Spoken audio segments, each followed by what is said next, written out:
I didn't know who it was. But there is Elon lying on the floor with the imaginary dagger in him. And as it turned out, it was his 30th birthday. And I think it might have been his 30th birthday on that evening, because certainly there was a big cake. And you photographed Elon Musk right after he sold PayPal for $1 billion, which was a great moment. My great-great-grandfather, two greats, started Barker Shoes in around about 1880 here in Earls Barton. We're in the centre of England, pretty much slap bang in the middle. And the factory celebrated 100 years of shoemaking, 450 employees, quite a big shoe factory. And so I decided to literally throw everything up and start again. 2008, three things happened. I was coming up to 50 and I got prostate cancer. My father died. I went on a holiday to Kenya. And then my business partner left on holiday with my wife and two boys. And they were much, much younger in those days. So inevitably we go to bed and we have bedtime stories, which we used to love reading to them. We ran out of bedtime stories, so I started to make up my own little stories. In 2014, my idea, I went on television as Pip Ahoy, and they raised... Today's guest, Charles Ward, an entrepreneur, photographer, and creative visionary who has built a career across multiple industries. From his family's legacy in shoemaking to forging his own path in photography, branding, and animation, Charles has never been afraid to reinvent himself. He captured defining moments, including photographing Elon Musk right after the PayPal sale, and turned personal stories like Pip Ahoy into globally recognized brands. Today, we're diving into his journey, the art of storytelling, and what it takes to build something that lasts in an ever-changing world. Charles, welcome to the show. Anas, good to see you again. Last time I saw you, I just bought your motorbike. Yes, indeed you did. I hope you've been enjoying it on the farm as well. Oh, the sound of that bike. Something that I think you showed it to me in a car park, and I popped it up on my YouTube channel. We had 110,000 views within 6 weeks. Yeah, that is amazing. It's a very unique sound, that bike. It's 1 in a million. I'm glad you enjoyed it. That's how we met 2 years ago, wasn't it? Good to see you again. Exactly. Maybe if we start by just giving a little bit of background, exactly how we met and where it got started. I think that sets the tone for the audience a little bit more naturally as well. Yeah, absolutely. Yes. Well, I've been looking for a Husqvarna Nuda. Anybody knows that bike? It's known for its sound, isn't it? Really, to be honest with you, Anas, it's got one of the most iconic sounds. Much overused word, but it is beautiful sound. It really is. I think it was to do with the camshaft, getting technical, but it was a bike that I'd been looking for, and you had one advertised, and so I came down to London, and you took me across to a car park, an underground car park, and started it up. And didn't really need to do much more than that, did you? Because it was exactly. And it sells itself. It sold itself. And yeah, it's just a tremendous bike. And it's just in the UK here, it's just starting to warm up. Sun's out this week. And so need to take it out for a little run, I think. But yeah, good to see you again. 100%. Likewise. Thank you very much for that, Charles. I want to start with diving a little bit into your family legacy, because your family built Barker's Shoes and turned it into a renowned brand. Yet you chose to step away from that and forge your own path. What was the moment where you truly questioned that decision? I mean, how did you push through the fear of leaving behind something so established? Well, it was a long time ago now. I left school 1976. Gosh, yes, it was quite a long time ago, wasn't it? My great-great-grandfather, two greats, started Barker Shoes in around about 1880 here in Earls Barton. We're in the centre of England, pretty much slap bang in the middle. Northamptonshire, where I live, is known for its shoemaking around the world. Northampton is known actually as Shoe Town. We've got some of the best-known brands here in Northampton: Churches, Crockett & Jones, Grensons, and Barkers. Barkers are here in Earls Barton, where I'm speaking to you from, and they're still here. But in 1976, yes, I joined the family business. My grandfather had carried on with it, and my uncle had just taken over. So when I left school, I decided to go to college to learn shoemaking at a local college. Done that, and I stepped into the factory. And it was great. It was early days, and I was learning all about shoes. But my uncle had got 3 boys in the business, Anas, and I guess he wanted them, obviously, to take over the business eventually. So you've heard of the word nepotism. I suppose that crept into it a little bit. You know, did I feel as though I'd been given a job? And it stuck with me a little. And it got to 1980. So I'd been in the business 4 years, and the factory celebrated 100 years of shoemaking. And I felt it was probably a good time to leave. We'd just had the photograph taken with everybody, about 450 employees, quite a big shoe factory. And so I decided to literally throw everything up and start again, which was tough because I'd learnt shoemaking to a degree.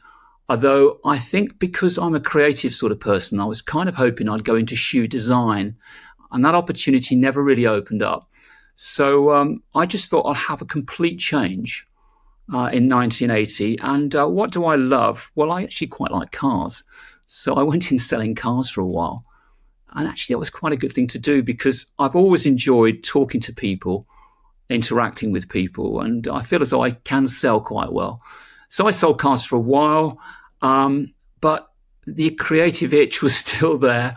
And I'd always been quite keen on photography. We'd done a lot of photography in the shoe trade when we were actually going around shoe factories in Italy. I'd take my camera with me. So I'd learned the basics of photography. And so we're now in 1985. And I just thought, let's throw it all in. I wasn't married. I got no children. It's probably a good time. Let's buy myself some camera gear and let's set up a photographic business. That's amazing. I mean, you knew from very early on you wanted to be in the creative side of it, and you were not afraid to step out of kind of the family business. I mean, how did you, a lot of people are afraid to fail nowadays.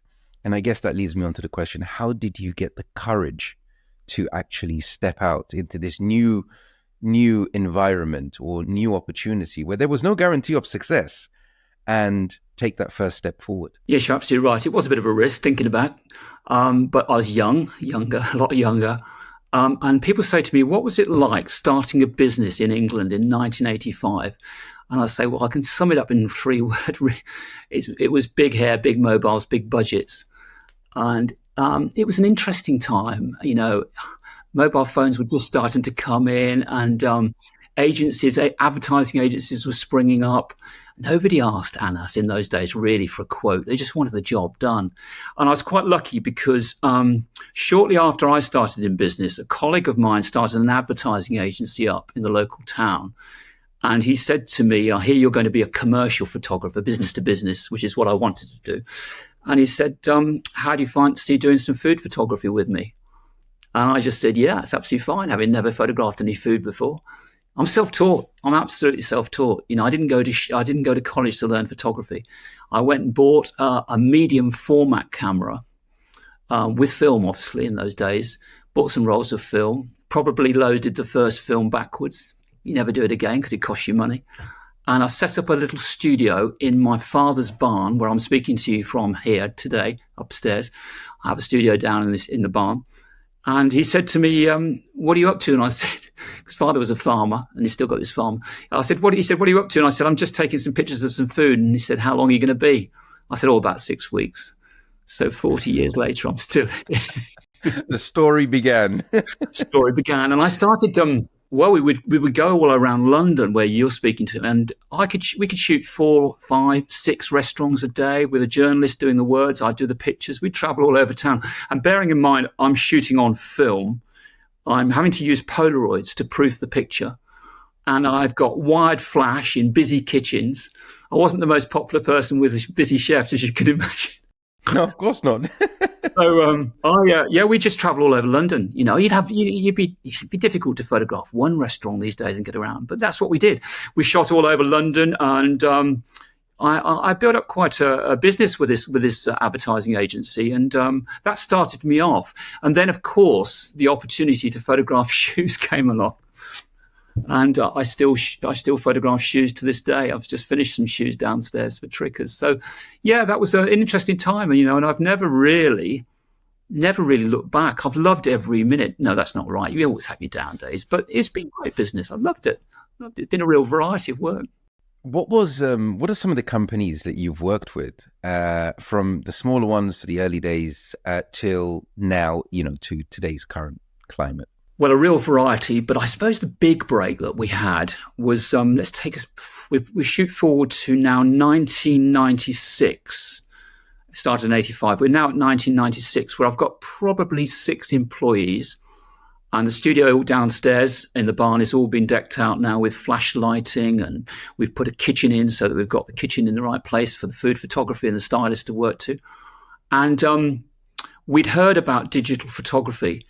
The Sony Mavica, I think, came out in the early 1990s with a disc in it, which I'd seen. I'd seen the Mavica, and we were aware that there were opportunities to photograph digitally, although it was very basic in those days, and most people stuck to film. But we kept abreast of it. I've always been really interested in the technology and the way things change and trying to keep up with it. This Sunday, I'm coming to the Excel Centre in London. We've got the photographic exhibition on. I'll come down and look at the latest technology.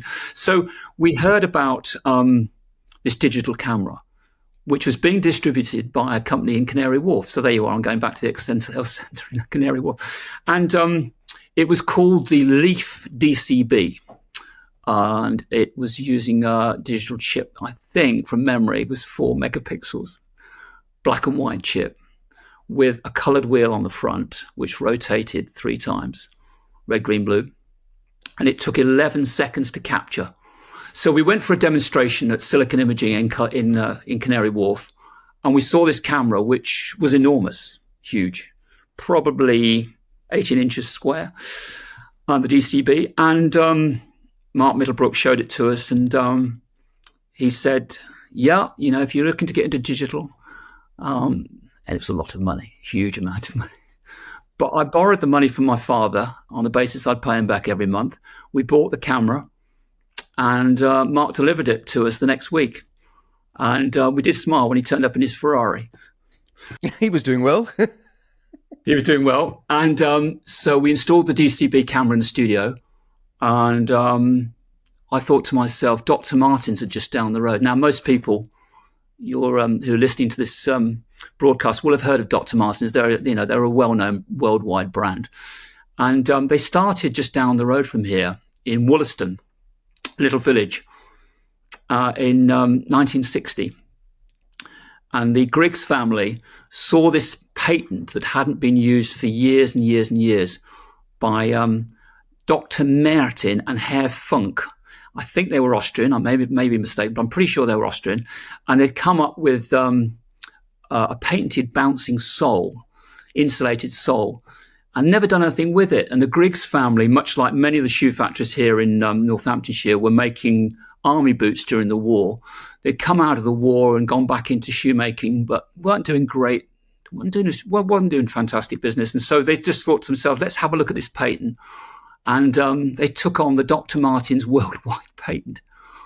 And the iconic 1460 boot, which we all hear of, the cherry red 1460 boot, stands for 1st of June, 1960. No, sorry, let me get it right. 1460. So let's get it right. 1st of April, 1960 is the 1460 boot. And I said to Dr. Martens, bring me a pair of 1460s over to the studio. I'd like to show you a new way of photographing it. So the young girl came to the studio with a pair of cherry red 1460s. And I said, pop it onto the studio table over there, Becky. And she said, what are you going to do? I said, I'm going to take a picture of it. So I took this picture, and they all stood there looking at the camera. And a few seconds later, about 11 seconds later, I said, if you turn to your left now, you'll see it on the screen. And of course, Anas, in those days, nobody had seen digital photography. So they all jumped backwards. They just couldn't believe that a picture had traveled down a cable from a camera onto a screen. And that was 1996. And now look at us with our phones and everything else, how times change. And I probably photographed 200,000 or 300,000 Dr. Martens boots on the back of buying that camera. That's amazing. So it actually opened up tons of opportunity for you by taking that risk. And are you still working with Dr. Martens today? No, I did 27 years. The marketing all went out to Seattle, and inevitably there were new photographers taking things on. But I've done 27 years, Anas, and that's a lot of boots. It's an awful lot of boots. And we used to cut them out. If anybody knows what a cutout is, it's a background removal that you have to do in Photoshop with a pen tool. These days you can use AI to a degree. And so we used to cut them all out as well. And it was a team of people working on them. So I suppose it was time to move on. We'd done very well out of Dr. Martens. But yes, we were photographing other things by then. And you asked me who else I was working for. Well, we were working for people like IKEA. IKEA are a very interesting brand, and they have food halls, as you know. So they'd heard that I was doing food. I couldn't really photograph their the furniture. I haven't got a big enough studio, but I could photograph the food. And the food is a big pull for IKEA, because anybody coming into the store will often have their famous meatballs, and it keeps them in the store and more likely to probably buy some furniture. So it was quite important for them, the food. And it's very good food, to be honest. And we did many, many years with IKEA, photographing their food. And then really just well-known brands. Well, just trying to think who else we've worked for. Quite a few companies. I say most of the shoe companies in Northamptonshire I've probably done work for. No, that's brilliant. I want to move on to someone special that you actually worked with. Very special, especially by today's standards, whether people love him or hate him. It was a defining moment, actually. I mean, you photographed Elon Musk right after he sold PayPal for $1 billion, which was a great moment that changed his trajectory. I mean, what did you see in him at that moment? I mean, could you already sense that he was thinking 10 steps ahead? Just give us a little bit of that story, because that's super exciting. Well, I didn't know who it was. Let me give you the full story. So just down the road from here is a lovely castle called Castle Ashby, and it's a 10,000-acre estate. Beautiful castle. And in those days, they would quite often rent the castle out for exclusive use to well-heeled people, often from people from abroad. They were promoting it heavily in the States at that time with brochures that I'd done some of the photography for, actually. And we had a phone call, my assistant and I, to say that a young man had taken the castle for a week's exclusive use. And this particular evening, they were inquiring whether we were free. It was the Saturday evening. I think it was about 2003, 2002, around about the early 2000s, were we free to come and photograph a murder mystery evening for a young gentleman who'd flown his entire workforce in from California to stay at the castle, to use the castle. And this particular evening, the Saturday night, was going to be the murder mystery evening. So I didn't know who it was. But the manager said to me, well, let me point him out to you, because it's very important that you get a photograph of this gentleman, because he is going to be, in inverted commas, murdered. And make sure you get the shot of him being murdered. Yeah, it's absolutely fine. We said, not an unusual commission for a photographic company to do an event of this kind. And you just got to make sure that you get round and take pictures of everybody. And obviously, in this case, we needed to make sure we captured the moment of the murder. So we arrived at the castle, and the gentleman was pointed out to us. And as it turned out, it was his 30th birthday. And I think it might have been his 30th birthday on that evening, because certainly there was a big cake and an unusual name, which we didn't recognize at all. And his very glamorous mother was there, and we took some pictures with him, with his mother and his wife at the time. And this many people there, obviously from the business. And the evening progressed, and we got the pictures. We got him cutting the cake, and he made a speech. And a very confident young man, I have to say straight away. And I could see that the staff were absolutely in awe of him whenever he spoke. And then really the moment happened, and one of the waitresses, I think, was one of the murderers, and he was stabbed with the imaginary dagger, and there he was lying on the floor. And they said to me at the castle, they said, could you bill this gentleman direct? And I said, yeah, sure. Who am I billing? And they said, well, could you send the invoice to a gentleman called Elon Musk, and the company's PayPal in California. And we didn't know of him very much in those days, to be honest with you. But certainly I dug the pictures out a few months ago, very early days of digital photography in a portable system. So they certainly needed a bit of enhancement. But there is Elon lying on the floor with the imaginary dagger in him, and many other pictures of him with his mother and his wife, or his ex-wife now. But yes, that was him. Well, what did you think of him as a person? I mean, you said that the staff were in awe of him. I mean, I personally think he's an absolute genius when it comes to his work. He's made leaps and bounds in aerospace and technology, and now, Neuralink. I mean, what did you think of him? What was the reaction of the staff in a little bit more detail when he spoke? And was he polite? Was he kind? Was he thoughtful? He's obviously a leader in terms of business. But how was he in real life when you met him? Well, bear in mind we were on a job, so it's difficult because we're spending most of our time looking through a viewfinder, and we're concentrating on making sure we're getting a sharp, well lit picture, and that was our job.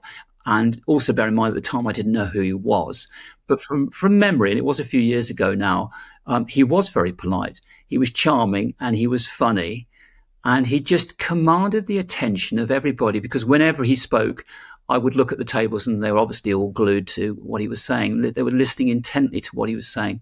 And his mother was just absolutely charming. I seem to remember she was an ex-model and lovely, lovely looking lady. And she was just really nice to speak to as well. She was very hospitable. She'd come over to us and say, is there anything you need to eat and everything else. So they would just know it was a great evening. I really enjoyed it, to be honest with you. But obviously, since then, we see him on our screens most evenings. And I think to myself, my goodness, that was Elon Musk on his 30th birthday at Castle Ashby. And also, Anna, what's interesting, and I've never really found it out, those pictures I photographed of the staff from those early days of paper, and you mentioned it, it's just sold paper. Gosh, who did I capture and what have they gone on to do? That's very interesting to me as well. Yep, no, indeed. Indeed. It would be good to see where the other team members are as well now. I suppose everybody's moved on now at the same time. No, that's an amazing story. Not many people could say that story, especially where Elon is now. He's obviously progressed leaps and bounds in his career, heading up Doge. But that's a conversation for a different day. Well, I mean, like you, I do think he's an amazing person. I know they're coming into a bit of stick at the moment, but I really think we could do with a bit of Elon over here, to be honest with you. Yeah. But that's me getting a bit political. I probably shouldn't do that. But no, I think we could do with a bit of Elon. But I just finished that story by one point, which we didn't mention. You remember that I had to invoice the company in California, and it wasn't a great deal of money. It was £495. So what's that, $550, $60, something like that? Never got paid. Oh, dear. Okay. Possibly a clerical error. Elon, if you're listening, we need you in the UK and you still have an outstanding invoice. And I have your pictures, Elon. I'd love to send you a copy of them. So I think you're right. Probably a clerical error. Got lost in the paperwork. But yeah, I still got the pictures, about 180 pictures. Love to share them with you. Amazing. And I think it's great that, you got to capture that moment and be part of that, because that truly was a moment in history. Who knows? Hopefully he'll be heading up parts of our government. Conversation for another day. Yeah, absolutely. Yeah. Look forward to meeting you again. Yeah. So, every entrepreneur has their moment where they think, this might actually be the end. This is it. I've lost everything. I mean, what was your lowest point, the time where you felt that you were going to lose everything? And what was the first step you took to turn it around? Yeah, easily. I can remember it quite clearly. And that's 2008, 3 things happened. I was coming up to 50 and I got prostate cancer. My father died. We were out in Kenya. My wife and I had won a holiday to Kenya, and we were a day and a half into the holiday. And a text message popped up to say, your father's just died. So I say to people, the one thing I have in common with the late Queen Elizabeth is we're both in Kenya when our fathers died. Sad story, but we came straight back. And then my business partner left. So there's the answer to your question, prostate cancer, deal with it. Father died, sad me to move on and get that sorted as well and help everybody at the farm here. And my business partner had left as well. So you're bottom rung, aren't you? It's only one way. Back up you go. Stay positive. Keep smiling, as I always say to people. Helps a lot when you smile. And just regroup, plan, and work our way through it. For the last 40 years, although I'm still at my age, and I'm getting on a bit now, and I love technology, I always use one of these, a little moleskin book. Because I find it so great to have a pen and paper on the train or wherever you are. You don't rely on a battery or a screen. So I've got hundreds and hundreds of moleskins, and I'll just sit there and maybe I'll wake up in the middle of the night and just write down an idea, which way we could go. So I kind of sort of thought to myself, how am I going to replan the business, And my business partner had moved on to, set his own studio up, which is fine. These things happen. But I just needed to rework things really and come up with some new ideas for the photography. Yeah, there is definitely power in writing. Even if you look at back to the days of Napoleon Hill, uh, Carnegie, is it Andrew Carnegie, as well. I mean, there was always power in writing. Whenever you write, it's instilled in your memory, and it's another form of manifestation, which then your subconscious mind work towards. And I feel that this is one of the things that today's generation has actually lost because of mobile phones, and they don't appreciate the power of a pen, or the power of a quilt. It's magical in terms of what it could do, in terms of stress relief, in terms of meditation, because you have to focus when you're writing. You can't think about anything else once that pen is on paper. It's actually laser focusing. So no, that is brilliant. And for you to turn that around, it's just a testament to your mentality. And I guess that was shaped by what you went through and the risks you took when you were younger as well, forging your own path and not, relying on anybody else. And, that's a testament to you. So congratulations on that. And this is why I love to have these conversations and share this with the world. Likewise, one of the reasons I'm in business, we photograph businesses. I love the story from the businesses. Seeing a small startup go through and become incredibly successful. I find it fascinating, absolutely fascinating. But then we both love people and we love the stories. So yeah, it's been an interesting 40 years. And another 40 to come. I'm not sure about that quite, but yeah, we'll just keep going for a few more years. Yeah, I still enjoy taking pictures, and as long as I can still keep pressing that shutter and seeing the picture, I'll keep going on. I think it's good for you to just keep busy. And I love creating. That's the thing, isn't it, really? If you're a creative, it just doesn't matter. You've got to leave something behind at the end of the day, I always think. And, as a photographer, we capture a moment in time. My son's a videographer, a filmmaker. He would remind me, he's a filmmaker. But you need something, to actually project the film, to actually watch on. The great thing about a photograph is it's printed out. It is that little moment in time that we capture. And it could be milliseconds. But that's what I enjoy, just sort of seeing that picture. And people say to me, how do you get into photography? I said, learn to see. Learn to see the picture first before you even think about pressing the shutter. And that was one of the best tips I've ever given by somebody. See the picture first, then take the picture. That is brilliant. That is absolutely brilliant. Learn to see the picture before you press the shutter. And that could be, that you could use that for life. Yeah, I have done, because you've got to remember that from memory, it cost me about 37 pence in new money to take a picture on film. So that's the film stock and the processing. And at our height, going back to photography now, at our height, we were spending around about £8,000 a month on film stock and processing. So what's that? Is that about $12,000, $11,000 a month? That's quite a lot of money for a small company with just 6 employees to spend, which instantly disappeared when we went digital. But up until then, we thought very carefully before we pressed the shutter and took the picture and used up that piece of film that needed processing, because it cost us money. So I've done over the years quite a lot of aerial photography from helicopters, which is just another subject, which is something I love. And one of the pilots used to call me One Shot Charlie. And he said, you just see the shot from the helicopter door, which invariably would take off the door so I could lean out. And I say, yeah, I see it coming into the viewfinder, but I'd seen it beforehand. I'd seen it lined up in my eye. Then I'll put the viewfinder to my eye and I'll take the picture and we'll move on, because helicopter time is incredibly expensive. And you've got to maximize your time in the air. So One Shot Charlie, got the shot, move on. I mean, One Shot Charlie, you've just opened up a whole new paradigm I could dig down into, but I am conscious of time, because you can actually apply that to life.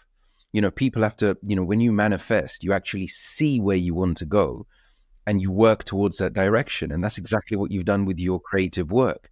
And I think that's the power of creativity and seeing things, which you've manifested. You're manifesting the shot before it's even there. And once it's there, you take the opportunity. Yeah, we're very lucky, really. I mean, the best camera in the world has never been invented yet. It's, they keep bringing out new cameras every week. And as I said to you, literally tomorrow they open an Excel with the latest gizmos, cameras from all over the world. But the best camera in the world we possess, and that's our eyesight. That is the best camera. It's cool. We talk about dynamic range. How much bright light we can resolve and how much darkness we can resolve. Looking out the window, got the sun coming in. We can see detail in the clouds with our eyes.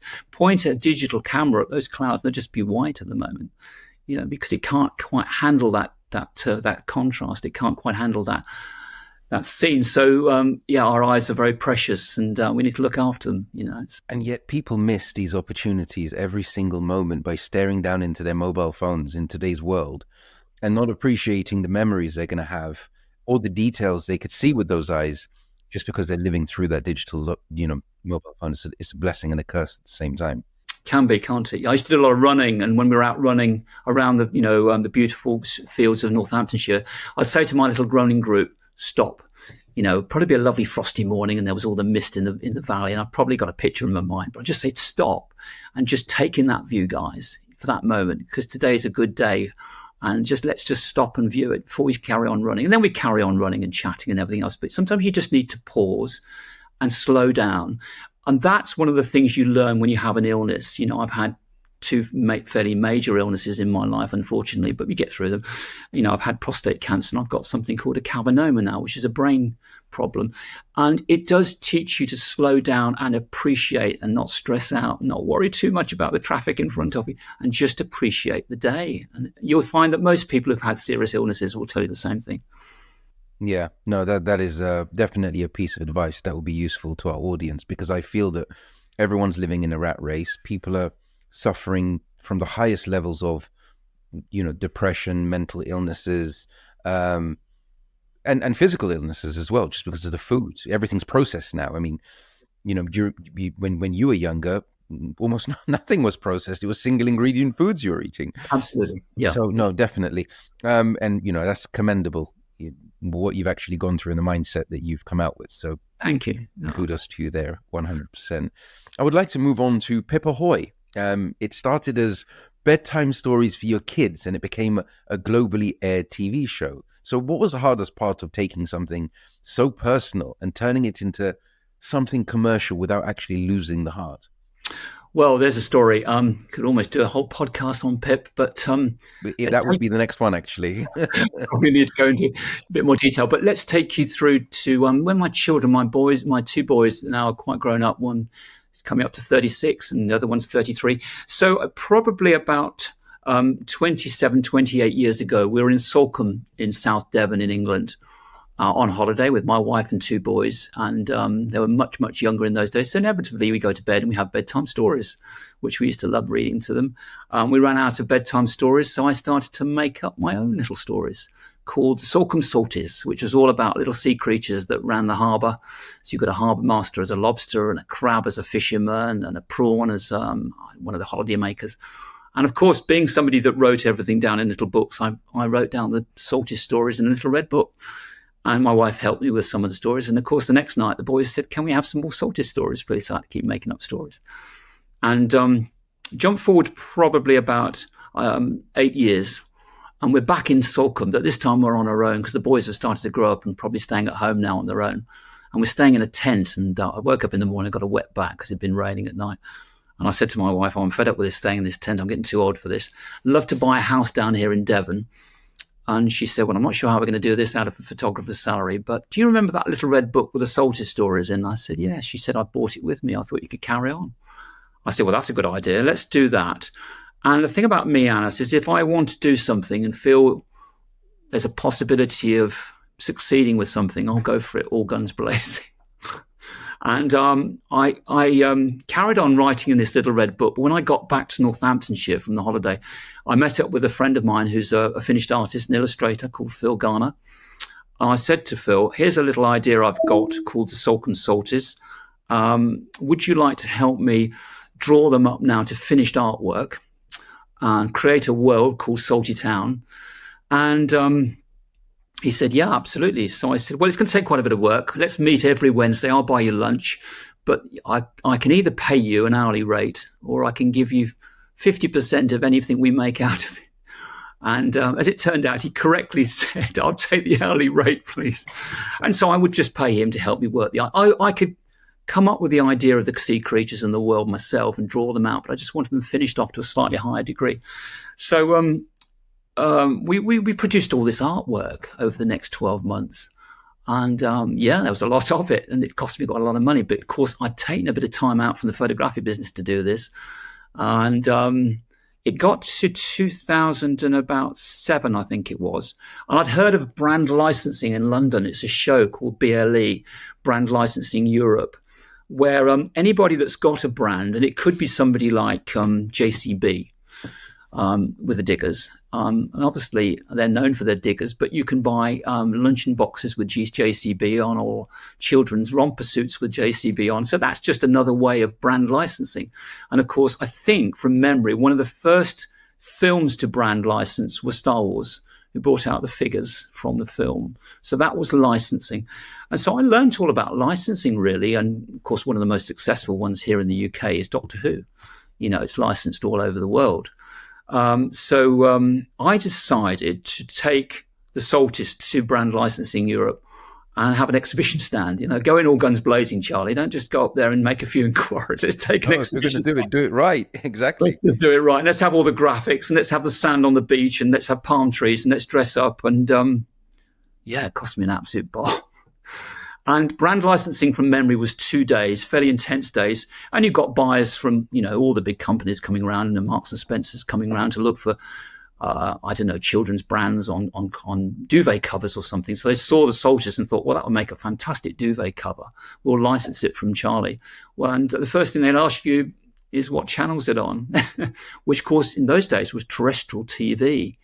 And so I said, well, it's not. And they said, well, we love what you're doing, but you've kind of put the cart before the horse. You need to be on television, really, to brand license. So we had lots of lovely comments, and got to probably 4:00 on the last day, and we're just about to pack up, and a tall Irishman walked onto the stand and said, love what you've done there. He said, it's just like Jacobs by the Sea. We didn't really know what he was talking about.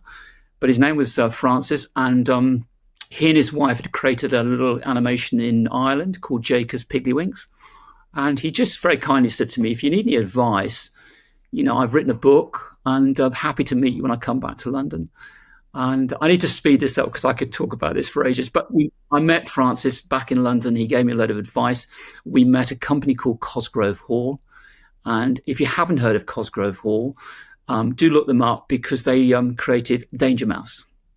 And they are one of the best known animation studios here in England, and headed up at the time by Brian Cosgrove, a dear friend of mine now, and Mark Hall, sadly no longer with us. And Anas, they decided to take my idea, my crazy idea, and come out of retirement, because they'd retired by this time and they were in their probably early 70s, and recreate it somewhat, rework it somewhat for television. And they called it Pip Ahoy. And in 2014, my idea, which had changed somewhat, but they kept the DNA of it, seaside DNA, went on television as Pip Ahoy, and they raised quite a lot of money under EIS, Enterprise Investment Scheme, and made 78 episodes. And it was great, fantastic. And obviously, it would have been nice to have seen it be very successful, but unfortunately, what actually happened was people stopped watching terrestrial TV at 7 a.m., which is when Pip was on. And of course, we had all the digital come through then. And so the advertising changed, and we didn't really monetize out of the toys that we'd sold. For whatever reason, you can't really blame anybody. It was just one of those things. But what a fantastic experience. Learned so much about animation. And, it's a whole podcast in itself, the whole story, because it's very involved. But I still have Pip, and it still has its own YouTube channel. And I do need some more subscribers, and it's Pip Ahoy TV. Everybody subscribe to Pip Ahoy, Pip Ahoy TV on YouTube. This is a must. Otherwise, click off this podcast. Thank you very much. No, of course. I mean, you've done really well. I mean, again, it's the creative streak in you pushing forward and, breaking boundaries. And I think that's what you've done most of your life, which, again, is absolutely amazing. If you were to start your career today, do you think it would be easier or harder to break through? I mean, what changed the most for young entrepreneurs trying to make it today? Do you think it's harder or easier? Well, I think I'd answer that in two ways, really. I think the marketing is a whole lot easier, because suddenly you've got the world out there with via Instagram, Facebook, X. It's there, isn't it? In the early days, my wife and I would walk around industrial estates putting leaflets through doors, because, there's no email. I think might have had fax machines or something. We certainly didn't send somebody a fax, but we would walk around industrial estates, popping business cards through doors, and and picking up the phone and talking to people. And that's how we really gain clients. But now you've got Instagram, and you've got stories, and you've got TikTok, and you could just start a global business up online. It's just incredible what you can do now. Meet people from around the world instantly. But it's harder creatively, though, isn't it, really? Because, in the early days, we were photographing with film, with transparency film and Polaroids, and it took quite a lot of skill to carefully expose that transparency film. And these days, of course, you've got these wonderful mobile phones, which you can just click and upload a film or a video. And then people, call themselves content creators now, very rightly so. They've moved on. So I think it's quite difficult now to be just a photographer, as I was in those days. I think you've got to be a full-blown content creator who's switching from 1 minute from stills to video to creating websites. A nice guy, and I can put a website together myself. This is wonderful, these tools. But you've got to be able to multitask now, haven't you, and really switch across to anything, which I think is good because it keeps you keen and it keeps you interested. So, yeah, it's a very different world. It is, but do you think that, just to dig into that a bit, do you think it's harder because of social media, things like TikTok, people are suffering from brain rot, which is just endless scrolling. They don't have the attention span to actually learn a craft like you did for decades. I mean, shoemakers were considered masters after they had trained for decades. I mean, do you think today's fast-moving culture, it has lost something by prioritizing speed over some deep skill? I do, and attention span's very short now, isn't it, really? People were saying to me, you ought to cut Pip up for TikTok, but probably only 90 seconds, because Pip is actually 11 minutes of animation, which cost £100,000 for 11 minutes in those days with a lot of work, Anas. I saw the animation studio working on Pip, and it would take them probably 2 days to create 5 seconds. So there's a lot of work went into that now. And they were saying to me, the children won't watch 11 minutes anymore. They want 90 seconds worth of TikTok. And it's a shame in a way, isn't it? Because you're not seeing the full program. So that was Pip. And it's just a shame with pictures as well. Probably they just flick straight past a well-composed, well-lit picture and not really appreciate what went into it so much. But times move, times change, really, So, will we end up with a silicon chip in our eye and take a blink and we take the picture one day? Perhaps Mr. Musk will come out with something like that. I don't know. I do agree with you, though. I do, I'm going to travel up on the train on Sunday, and you're absolutely right. Everybody will just be glued to their phones. I feel like it's a blessing and a curse because the mobile phone could be a double-edged sword. It depends on your own discipline and how you use it. Because if you're just glued doom scrolling, you are literally damaging your brain. You're damaging your eyes and you're damaging your brain. And you're more likely to go into depression, have mental illnesses, because then you'll end up comparing your life to other people on social media, which is what leads into some not very nice things. But then again, you've got the most powerful tool in your hand. I mean, the iPhone has got more tech than the rocket that landed on the moon, whether people believe whether it happened or not. There is a debate. But, you can start a global brand. I mean, that used to be a case a few years ago. And yes, you still can do it today, but you need a lot more creativity. You need to know how to use a camera, even if it's an iPhone camera.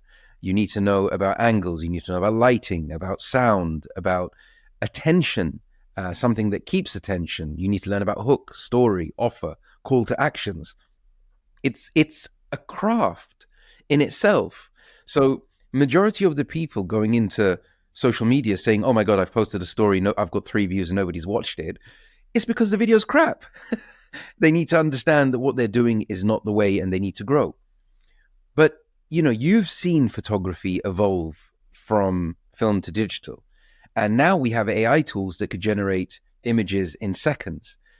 Do you see AI as another tool in the creative evolution, or do you think it fundamentally changes what it means to create? And this leads into my sub-question, or my next question. What are your thoughts on AI influencers? But we'll get to that. Oh, well, this is a tough question for a 66-year-old, but even this 66-year-old uses AI because, generative expand in Photoshop is extremely useful.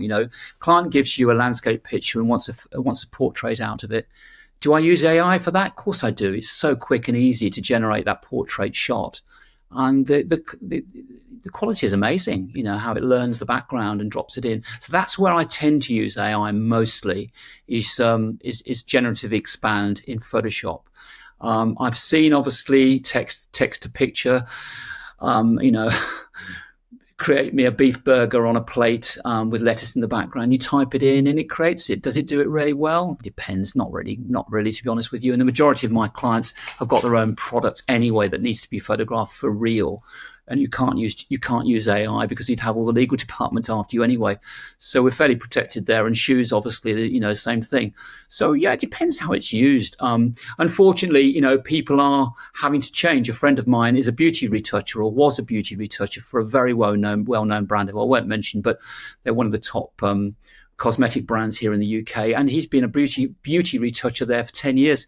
Lost his job last week, because AI has taken over and does much of that work now that he was doing. And he'd learned an incredible skill to retouch skin. That's very sad, but is it to the same standard? And was there an opportunity for him to leverage AI, knowing that that's the direction we're moving in, and for him to command a greater understanding of large language models and how to prompt engineer to make him a better retoucher, which is something that cannot be replaced? No, these dreadful words, that'll do. Let's bring somebody in who can just press a button and just create things quickly. And unfortunately, he lost his job. Yeah, so it's unfortunate. But it's changed all the way along, though. Thinking back to the 80s, we had typesetting in the early days, where pages were set out with letraset type, and then you had typesetting with hot press and everything else. And suddenly the Mac came out in 76, 77, I can't remember. And the studios were buying, their desktop publishing in those days, and everything changed, so I've seen it, I've seen all these things, and you just got to just move with the times, really. So he'll have to move on to something else. Perhaps he'll learn video editing, learn a new skill, because more and more people now are using video. We all know that, you engagement on TikTok and Instagram now, you need to edit videos. So, it's moving very, very fast in that sense. I mean, I'm just conscious of time as well. I mean, when you reflect on everything that you've built, what is the one thing that you want to be remembered for? And if you had to start fresh today in an entirely new industry, where do you think you'd go? Oh, good question. So when I was floundering around after the shoe factory, if you remember, I did actually go up to London and have to a place called Careers Analysis. It might still be going. And they take you in there for a full day and they work out exactly what you should do for a living. So bear in mind, I was about 18, 19 years old. And they said, Charlie, you should have been a graphic designer. And they were absolutely right. I love type. I love typography and branding. And I think I'd have been a designer. I certainly would been a creative, and that's what I've loved all those years. But probably a designer, possibly a painter. But then I paint with light now, so no disappointment going into photography. But yeah, they were right in those days, early days. They said you should have been a designer. So no regrets. Loved every minute, as I say, the last 40 years. I think what I'd like to do, just going off piste a little bit here, is write a memoir. Probably won't be a bestseller, but to leave it to the family. So I'm using one of my Moleskine books at the moment and just brainstorming, just dropping down little ideas, little memories like the Elon Musk, popping them down and write a memoir. And I think that's something I'd love to do, be remembered for that. And and just be remembered for being positive and happy despite what you go through in life. And we all have them thrown at us. As I said to you, I had a very nasty condition thrown at me in 2022, which I've learned all about. But I now work with that charity. And that's something I've really enjoyed, Anas, is actually working with charities now. You get to an age where it's certainly not all about the money anymore. Not that I've earned a great deal of money, don't get me wrong, but I've been comfortable. But, meeting the Cavanoma Association, which is this condition I have, and never knew what they were, and gave them a day's photography in the studio, and I've got a lot out of that. And now I work with them, and I should be going up to one of their board meetings in London to help people try and find a cure for it. Because in the studio, for instance, when they came to my studio, we had a real variety of people and ages, and it brought it home to me. Yes, I've got a Cavanoma. It does restrict me. But I'm a lot luckier than other people, and anything I can do to help them in the way of photographs and promoting the association, I will do that, and enjoy doing that, to be honest with you. And so, yeah, that's quite a challenge for me. If you could give a 30-second speech to the world and you only had one chance to do it, what would it be? Well, that's a tough question thrown at me. As a visual person, I'd have to stand up, and I would have to have my pictures on screen behind me, and I'd have to flick through in 30 seconds or however long you've given me 40 years of pictures and say to them, interestingly, every single picture that's flashing up behind me brings back a memory, because they are a moment in time that I captured, and they will go forward into the future. And I've left something in this world, be it just a picture. That's all it is. But there's 40 years worth of pictures that are on hard disk now, or wherever they are. A lot of it's on social media, and you're leaving something behind. So I'm very proud of that. What you've just seen, 40 years flash by. Imagine 30 seconds of pictures flashing by just like that. But that's my life. It has been my life for 40 years, and it's been so enjoyable. I've met some incredible people, photographed some astonishing places, it's been great life, and loved it, and glad to still be here. Glad to still have you here, Charles. I think you've lived an extraordinary life. You're an amazing person, and it's really a blessing to have met you at the same time. Thank you very much for sharing your story. I'm sure the audience will absolutely love it, and we definitely have more podcasts to come about Pip Ahoy and about your hopefully your memoirs that you're going to release in the future as well. Still working on it, and I'll come and visit on that lovely motorbike one day again. I'd love to see it again. Definitely. Thank you so much, Charles. Thank you, Anas. Lovely to meet you again.